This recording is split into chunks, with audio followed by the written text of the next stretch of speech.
I think there is this promotion of fear for political reasons. There is no doubt about it. And it affects us all. On day one, I will launch the largest deportation program of criminals in American history. This construction site in Tallahassee, now the site of one of the largest immigration raids in state history. You hit her! You guys hit her! You guys hit her! What's wrong with y'all? CBS News analysis of new government data shows U.S. Immigrations and Customs Enforcement has carried out more than 100,000 arrests in the first 5 months of President Trump's second term in office. Most of those arrests are being reported in southern states. Over the past 4 years, 21 million people poured into the United States. They are now strongly embedded in our country, but we are getting them out and getting them out fast.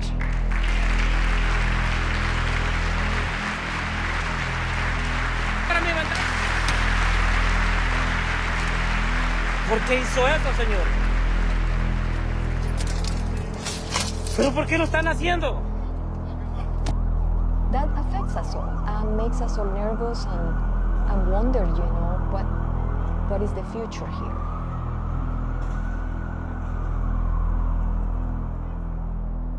So the first thing that to me is a big change with this administration versus previous ones is that while there's always been immigration enforcement programs or government-run immigration enforcement, it hasn't necessarily gone out looking for people. And so historically, schools and churches were sanctuaries, and you wouldn't have ICE members go into those spaces. And during this administration, they have been trying to do that. With a new push for federal immigration raids, school isn't the safe place it once was. Schools, places of worship, and hospitals were places federal agents could not go, but now they're free game for ICE agents. Inside JCPS schools, some teachers have noticed their students are staying home out of fear of raids. One of the big changes is the law that just, that they have, I don't know that it went through, but it was allowed to stay in California about police being given permission to put people aside if they're in a space where there's a lot of undocumented workers that go to find work, or if you look like you might be Latino, or if you speak Spanish, that they have the right to ask you for your papers. And historically, that is something that is totally new. To me, what is most upsetting is that I think that most people who are here undocumented, other than having come over without the documentation to come to the U.S., are active contributors of our community. My name is Arturo.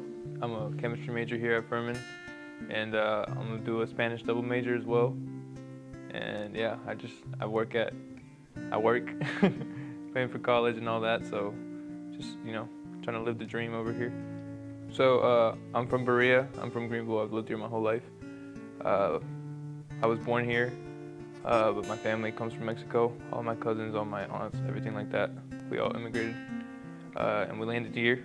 I speak Spanish. I identify as Mexican, even though I was born here, and so I feel very close-knit with this cultural aspect of being Mexican, as well as does my family. Yeah, I mean, it's very concerning, and there have been cases of people who are U.S. citizens born in the United States who have been arrested. They noted that countless Americans had already been, quote, grabbed, thrown to the ground, and handcuffed simply because of their looks, their accents, and the fact that they make a living by doing manual labor. Today, the court needlessly subjects countless more to these exact same indignities. So it's like I feel like I also need to be always carrying some form of ID, something that can tie me to just have to prove that I'm from here, which is just it feels like it's something I shouldn't have to do, especially living in this country for 20 years and doing my due diligence as a good citizen. And it's just it's something that nobody should have to worry about, especially the people that that were born here. The government at the moment is creating an image of immigrants as bad people who need to be expelled, which is very sad because this country was created by immigrants, right? So I don't remember the date, but it was in the early 2000s, I believe, that was in the news and everything because they came and raided chicken processing place and there was some violence there, and they discovered a lot of people without documents. In the news was the double standard, right? That, okay, we don't want immigrants undocumented, but at the same time, there are jobs for them, and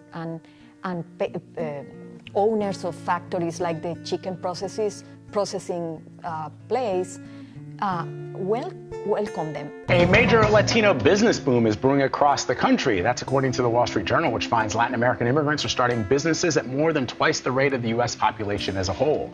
But a lot of that, I think a lot of the success that we've had should be due to like the work that we do as Hispanics.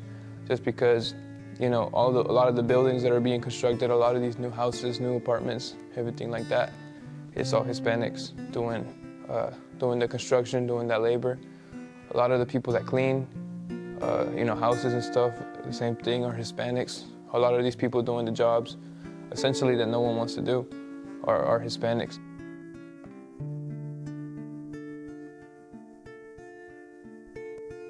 Our organization exists to provide families in our area with resources, whether that be language classes, adult education courses, and also access to different wellness programs that they might not easily access on their own due to language barriers.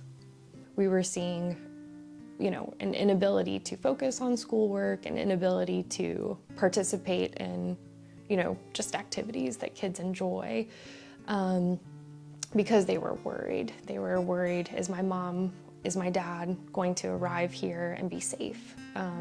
Will we get home safe? And that was very sad to see, but that's, you know, made the kids very scared.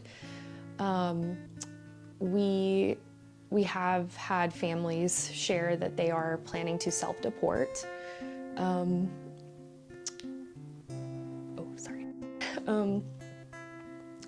So we're trying to help families make preparations for that.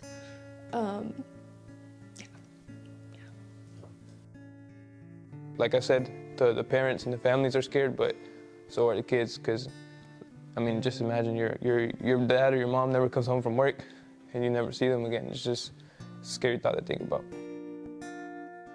I just think that people who hear this message about immigrants being bad and refugees being bad should get to know a person directly. And then once we meet those people, we realize they are like us with their own needs.